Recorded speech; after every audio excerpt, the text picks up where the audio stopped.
Fight Mike here. Today we're going to be discussing the UFC rankings and how terrible they've been recently. Because I cannot be the only one, week after week on a Tuesday afternoon, where I'm just left so confused with all the changes that they make in the rankings. And in today's video, I want to figure out a way to fix those rankings. And honestly, I don't think it's going to be that difficult. And I'm going to be using the lightweight rankings mainly to base this off, just because I think it's probably the most messy division at the moment. But let's talk about, on a face value, some of the issues that the UFC's rankings have had over the last couple of weeks. And one that just jumps out to me on the screen here is Paddy Pimblett and Dan Hooker switching in rankings, which it's not necessarily the two people that I'm annoyed about. It's the circumstance and the fact that this keeps happening, where two fighters who haven't fought for over a year for Dan Hooker, and then for about 7 months for Paddy Pimblett, maybe more now since he didn't fight since March, but around 7 months for Paddy Pimblett. Why are these guys moving around in the rankings? They haven't fought. They haven't done anything to make you think that they should be deserving, or that Paddy Pimblett needs to be moved up to number 6. Originally, he was ranked number 8. Why is he below Gamrot now? Gamrot lost to Oliveira. Paddy beat Michael Chandler, who's ranked number 12. Why is he above Dan Hooker? They haven't been... I get maybe activity, but it should have been straight after the fight if you're doing it by activity. That's one of the things that I really don't understand. You'll see it ranked number 15 here as Mauricio Rufy. He wasn't ranked for a while. And then after his loss, his underperformance against Benoit Saint Denis, after that loss, he gets ranked number 15. Not Ignacio Bahamondes. He doesn't get re-ranked after his loss against Rafael Fiziev. He doesn't get re-ranked. Mauricio Rufy off a loss gets ranked.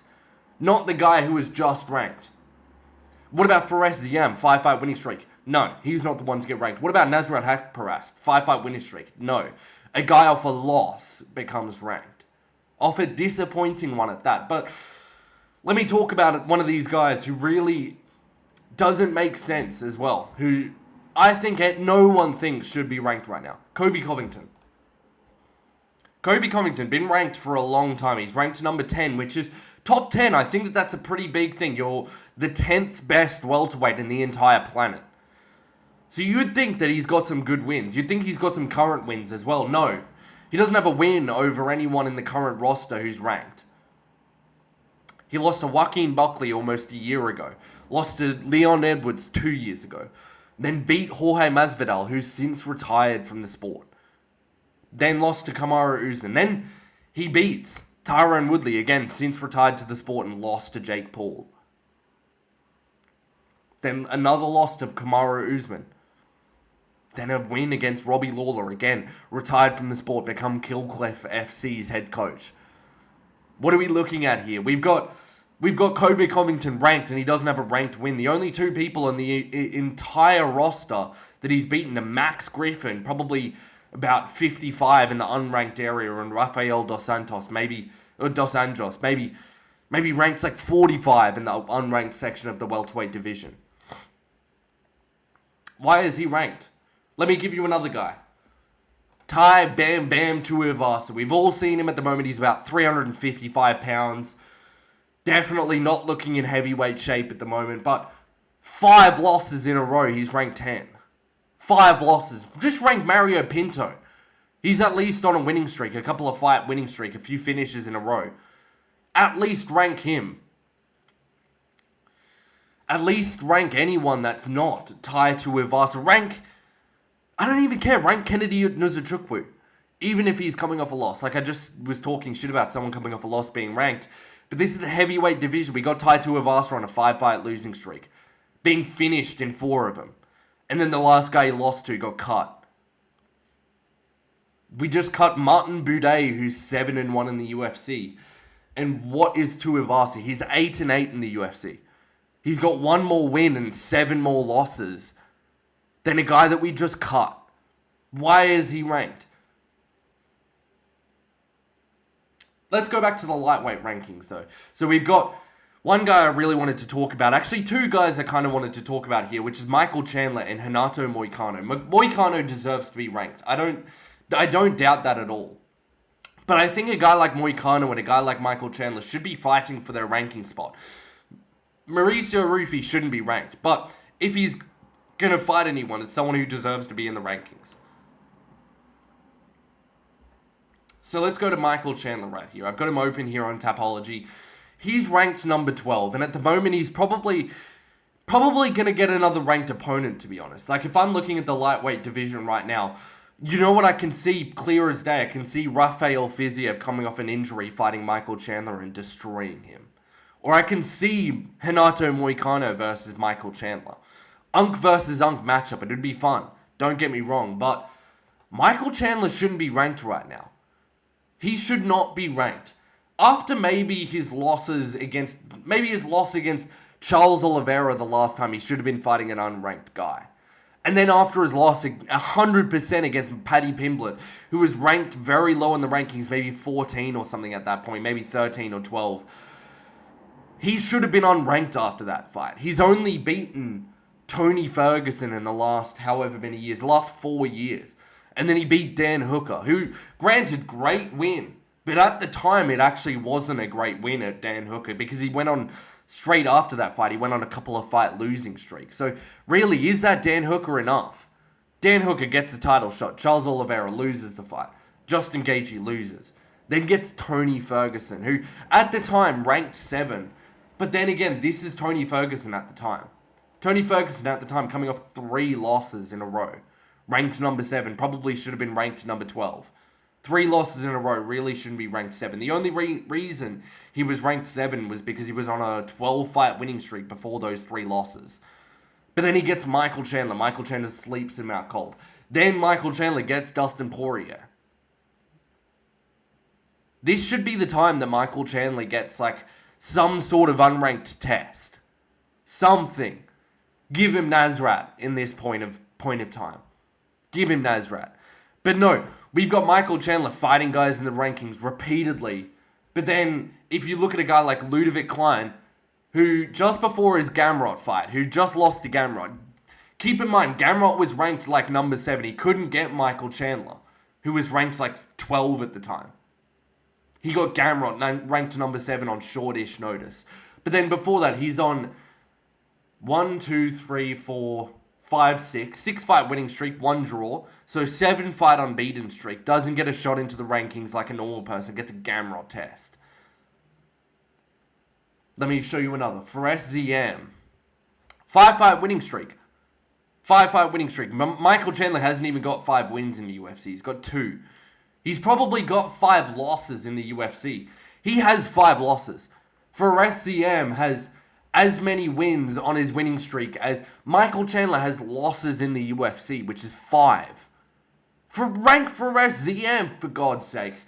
Look at this. Mike Davis, good prospect. At the time, Matt Frivola, only coming off a loss to Benoit Saint Denis. Claudio Puelles, at the time, again, only coming off a loss to Dan Hooker. Jai Herbert, not a great loss. Again, probably not a bad time in his career. Michael Figlak, some random guy. Again, not a great win, but still 5 fight winning streak. 5 fights. It makes no sense why we would have a guy like this fighting Nazim Sadikov, who's on a 5 fight winning streak as well in the lightweight division. 6 fight unbeaten streak for Nazim Sadikov. Yet we've still got Renato Moicano fighting someone who's ranked. Probably fighting Michael Chandler next. We should be having Firas Ziam, Michael Chandler, Renato Moicano, Nazim Sadikov. And then we should be having Mauricio Rufy versus Alexander Hernandez. Or Mauricio Rufy versus that guy that I just said earlier that beat Esteban Ribovic. Nasrat Haqparast. Why are we getting none of these matchups? And then the way that I would fix this, there's a couple of things that I would do. First thing, you gotta incentivize and reward people who are active. I've heard people like MMA Guru talking about this. Great idea. Have to do that. Because these guys, they're getting paid enough to where they can just sit on the sidelines for a year and a half like Colby Covington, fight once a year and stay in the rankings. No. Give them incentives. And then what they also have to do, the rankings have to punish inactivity. I don't care if you're injured, you're moving back down in the rankings. Even with a guy like, let's say here, featherweight division, we got a bunch of unranked people, a bunch of guys who aren't very active here. So let's look at this. We got Movsar Evloev. Hasn't been booked or hasn't fought this year. I wouldn't even mind if you rank him below Diego Lopez. Diego's been active, fought twice this year. I don't hate that. Arnold Allen, another guy, even though I love Arnold, he's been super inactive. I don't mind if you rank him below Yusuf Zalal. She's been active this year, 2 fights this year. I don't mind that. These are the sort of changes that we've got to be making. We gotta be punishing guys who aren't active. Before Tim Elliott fought Kai Asakura, he should have been ranked like number 15. And then a guy like Rafael Estevam on a multiple fight winning streak, he should have been ranked above him. Or Charles Johnson, a guy who was on a 5-fight winning streak last year in the flyweight division, should have been ranked above Tim Elliott. Tim Elliott didn't fight this year before Kai Asakura and hadn't fought since 2023. He shouldn't have been ranked. Let me look here again. I bet I'll find another one. Bet. This is actually taking longer than I expected. I think I've looked at most of them here, but Paulo Costa shouldn't have been ranked before his fight with Roman Kopylov. Granted, once he won against Roman, he should be ranked, but before that, definitely not. Women's bantamweight, I know there's going to be one. Juliana Pena. Who was her last win? Oh, wait.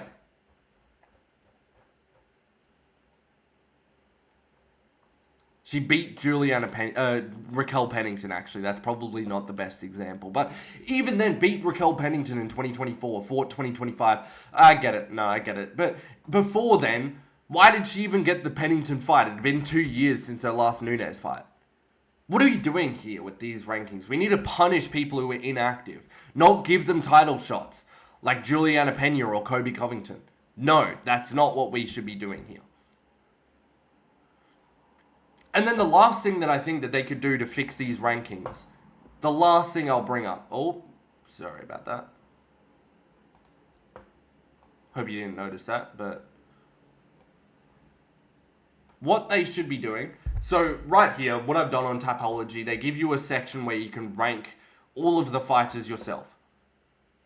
And what I've done, I've inputted all of the rankings from the lightweight division here, and then just put them into the lightweight rankings here. So, for some reason, they don't have champion, it's just ranked 1. So, number 1 to 16 is the normal ranked division of the lightweight division. What I think that they should do, they should be ranking everyone up to 30. Maybe up to 35, something like that. Because then, if you've got Firas Ziam ranked 17, you can't really tell Michael Chandler not to take it because it's not just another unranked guy. That ranking spot means something, and he'll need to improve that ranking spot. He's ranked 17. So, if you look at this section from 16 even to 23 here, we've got killers like Firas Ziam, Nasrat Haqparast, Alexander Hernandez, Ignacio Bahamondes, Ludovit Klein, Manuel Torres, Chris Duncan, Esteban Rubovic, and Nazim Sadikov and Carlos Diego Ferreira. Even just below that, Mason Jones, Matej Rebecki, Bobby Green, Drakkar Klose. Like, from, I would say, 27 is where we're looking at guys who are really good in the lightweight rankings. I would argue that any one of these 27 to 15 guys beats Michael Chandler. So you're telling me you don't think Ignacio Bahamondes beats Michael Chandler? You're telling me the speed and explosiveness of Ludovit Klein doesn't beat Michael Chandler? You're saying to me that the power, explosiveness, and finishing ability of Manuel Torres isn't sleeping Michael Chandler out cold? I'll go one step further. Renato Moicano. I don't mean to bag on him. I love Moicano, but he's talking about, I'm only fighting ranked guys ranked above me. No chance. You wouldn't pick. Maybe he beats Firas Ziam. He's quite a tricky guy. I'd pick Nasrat Haqparast to beat Renato Moicano. I'd pick Ludovit Klein to beat Renato Moicano. Before the Gamrot fight, Ludovit Klein showed really good takedown defense. I would pick Chris Duncan to beat him. I'd pick Chris Duncan to get dominated for the first round and then just damaging Renato Moicano up to a decision win. I'd take it one step further. Paddy Pimblett has a rough fight against Firas Ziam. I think Paddy Pimblett has a rough fight against Ignacio Bahamondes.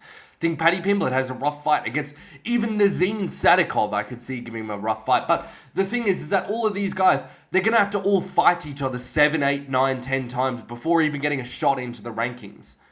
We had Ludovit Klein beat Ignacio Bahamondes before either of them got a shot into the rankings. I get it, Ignacio wasn't a big name back then, but still very good win. We've got Nasrat Hakparast, who's fighting Quillan Salkilled in UFC 321 next week.